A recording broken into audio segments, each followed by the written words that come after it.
à vous, je vous salue dans le précieux nom de Jésus. C'est avec une grande joie et un grand plaisir que je me tiens au devant de vous aujourd'hui pour vous présenter ce nouveau numéro d'Exomat dans cette nouvelle semaine. Et je prie que Dieu nous fasse grâce à vous et à moi d'avoir une semaine bénie et remplie de ses faveurs et de ses bénédictions.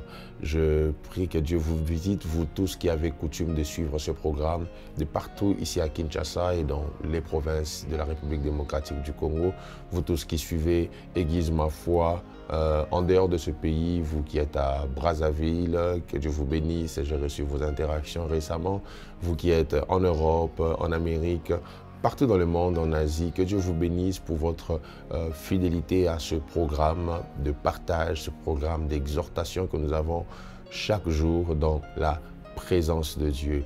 Je suis tellement heureux en cette nouvelle semaine parce que nous allons aborder un sujet que je trouve assez intéressant et fascinant. Comme vous savez, je suis friand des sujets qui nous touchent tous en même moment, qui rencontrent les réalités que nous vivons et face auxquelles nous faisons face.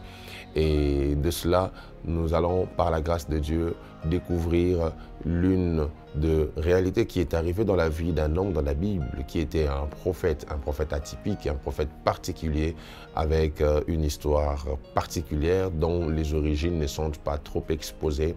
Et cet homme, malgré tous les grands exploits qu'il a eu à faire, a été confronté un jour à une réalité aussi petite paraît-elle, mais qui l'a très sérieusement effrayé.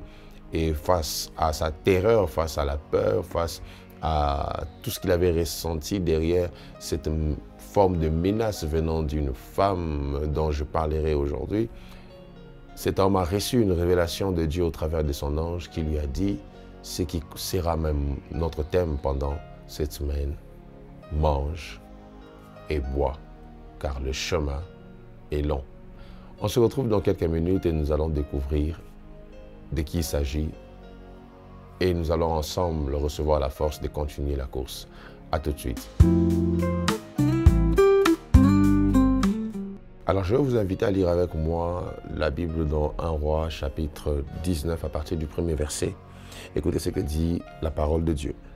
Akab rapporta à Jézabel tout ce qu'avait fait Élie et comment il avait tué par l'épée tous les prophètes. Jézabel envoya un messager à Élie pour lui dire: que les dieux me traitent dans toute leur rigueur, si demain à cette heure, je ne fais de ta vie ce que tu as fait de la vie de chacun d'eux. Élie, voyant cela, se leva et s'en alla pour sauver sa vie. Il arriva à Beersheba, qui appartient à Juda, et il y laissa son serviteur. Pour lui, il alla dans le désert où, après une journée de marche, il s'assit sous un genêt et demanda la mort en disant: c'est assez. Maintenant, Éternel, prends mon âme, car je ne suis pas meilleur que mes pères. Il se coucha et s'endormit sous un genêt, et voici un ange le toucha et lui dit: lève-toi, mange.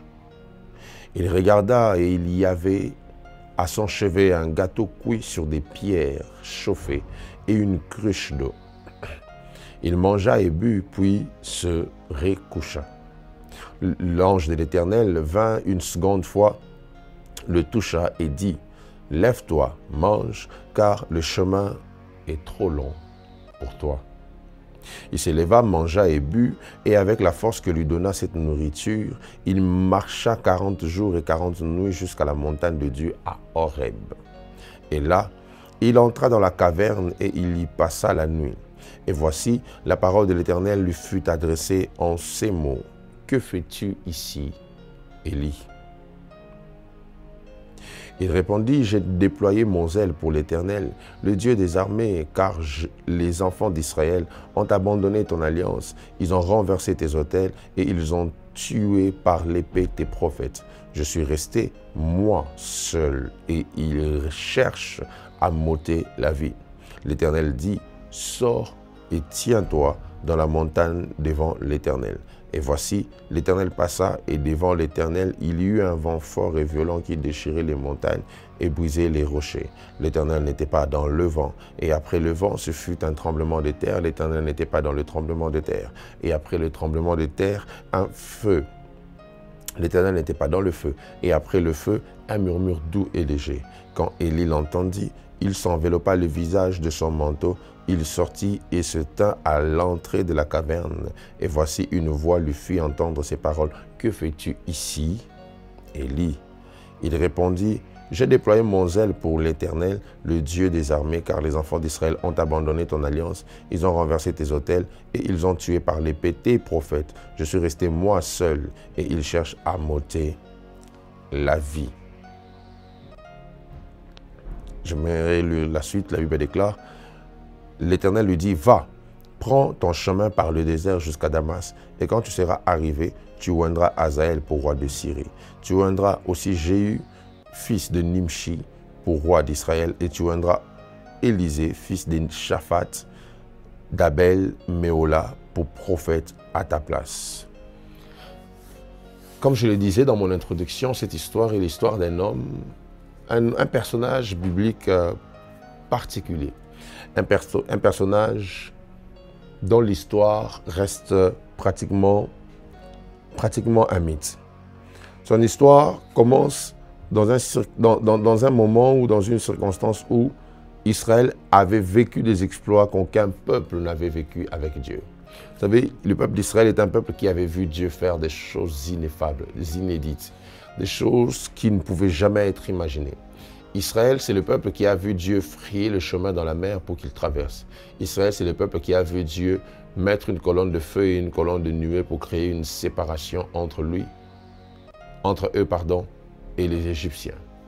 Cette colonne qui leur permettait aussi des guides quand ils étaient dans le désert. Israël, c'est ce peuple qui a vu, quand ils étaient en train d'aller vers la mer Rouge. Israël, c'est ce peuple qui a vu Dieu le nourrir d'une nourriture que peut-être nous ne mangerons plus sur cette terre, une nourriture qui était descendue en un temps précis pour une circonstance précise, la manne. La manne qui était descendue et qui avait nourri ce peuple pendant autant de temps. Une nourriture venant du ciel. Je ne sais pas c'était qui, le cuistot, qui avait pris la charge de comptabiliser ou de préparer, de faire la cuisine tous les jours pour un si grand peuple. Israël, un peuple qui a vécu les 10 plaies. Un peuple qui a expérimenté le mystère du sang de l'agneau sur les poteaux de leur maison, qui leur a préservé de la mort quand les Égyptiens étaient en train de mourir, ce qui n'était qu'une préfiguration de ce que Christ devait venir faire. Israël, malgré tout ça, s'était retrouvé en train d'adorer d'autres dieux. Malgré tout ce qu'ils avaient vécu, Israël était tombé dans l'idolâtrie. Et Dieu a utilisé plusieurs moyens pour ramener ce peuple à lui. Et c'est pendant ce temps-là même que l'un des rois au nom d'Akab avait épousé une femme au nom de Jézabel qui avait fait croître l'idolâtrie, la fausse spiritualité, ou soit la fausse appartenance au dieu des Baals. Et le baalisme était entré en Israël et il y avait des autels des Baals. Le peuple commença à rendre culte à cette divinité.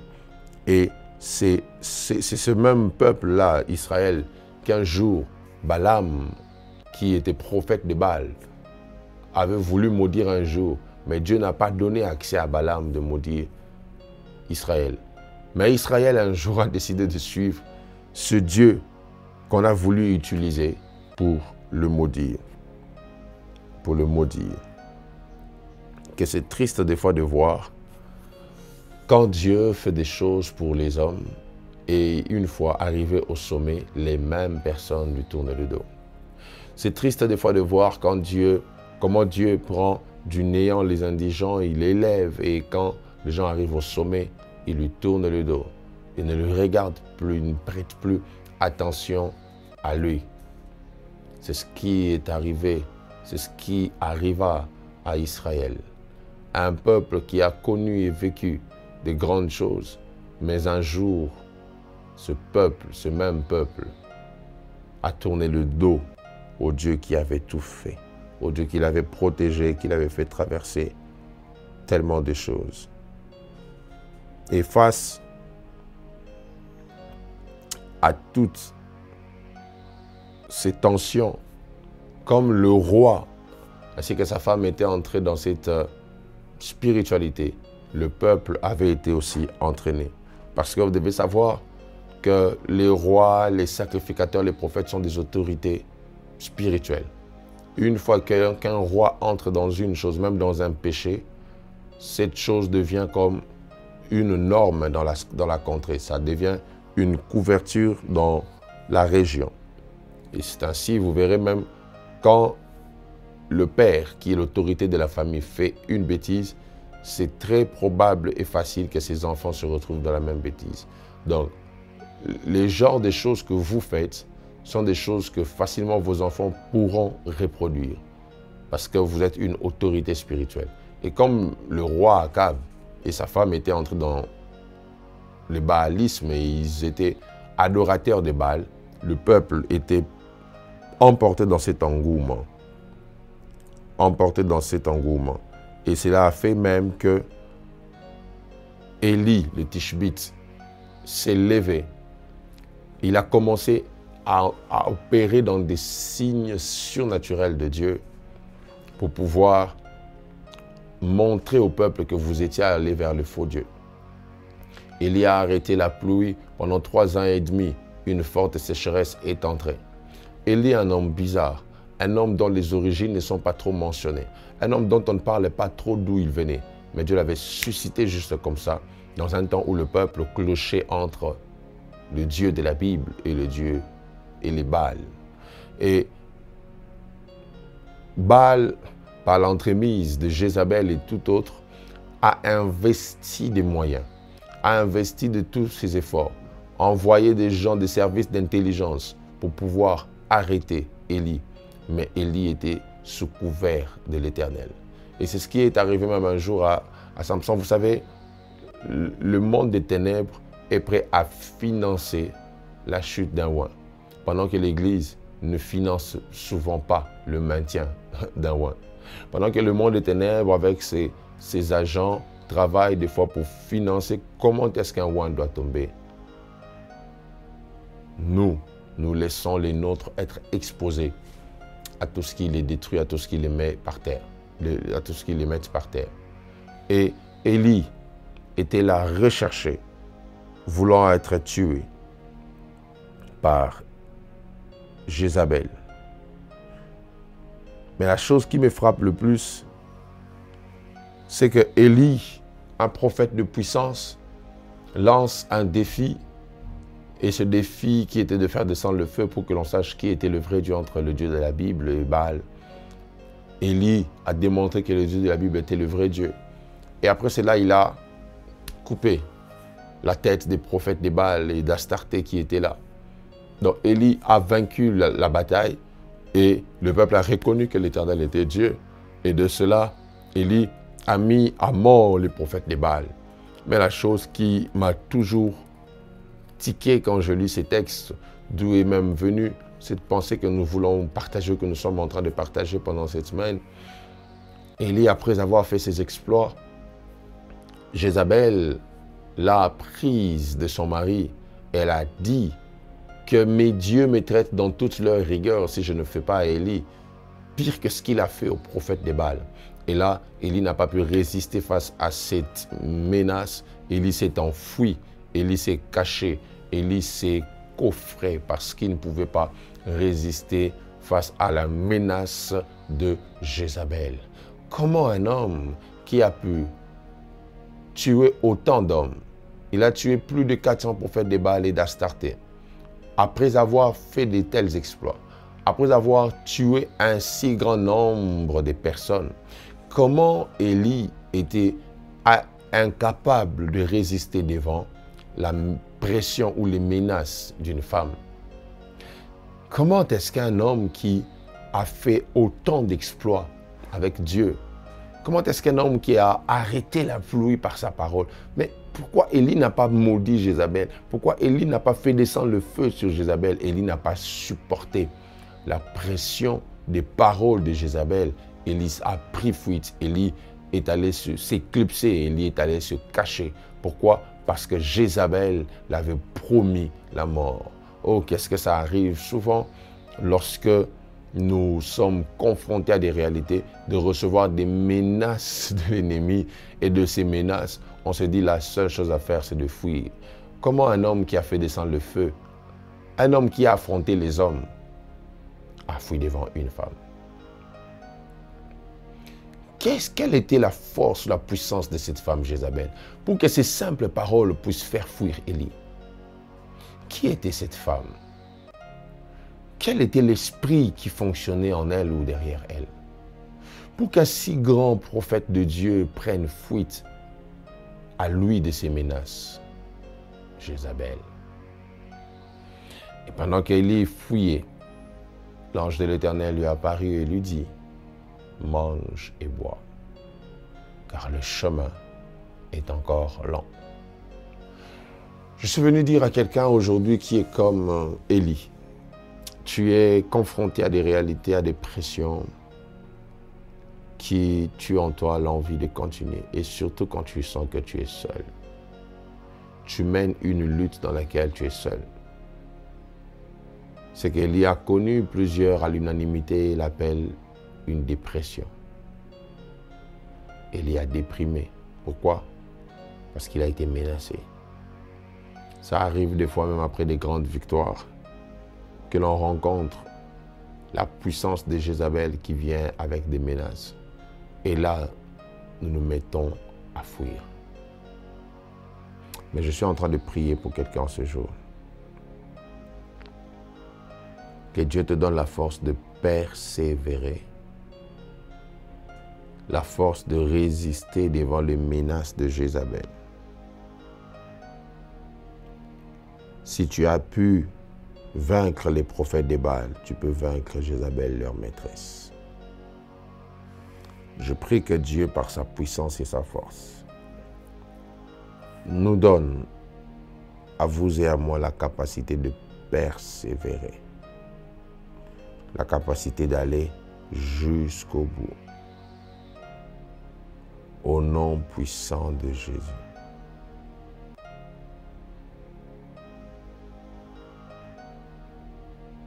Au nom de Jésus. À dater de ce jour, qu'une histoire nouvelle soit écrite et que la main de Dieu puisse faire dans ta vie ce que tu n'as jamais vu jusqu'ici. Que Dieu te donne la force de persévérer. Il y a encore beaucoup à faire et tu ne pourras le faire si Dieu ne te prête pas force. Et en ce jour, il veut te prêter la force et il te dit: mange, bois, le chemin est encore long. Merci Père de nous fortifier et de nous donner la force de persévérer. Nous croyons en cela. Au nom de Jésus que nous avons ainsi prié. Amen. Que Dieu vous bénisse. On se retrouve au prochain numéro. Bye bye.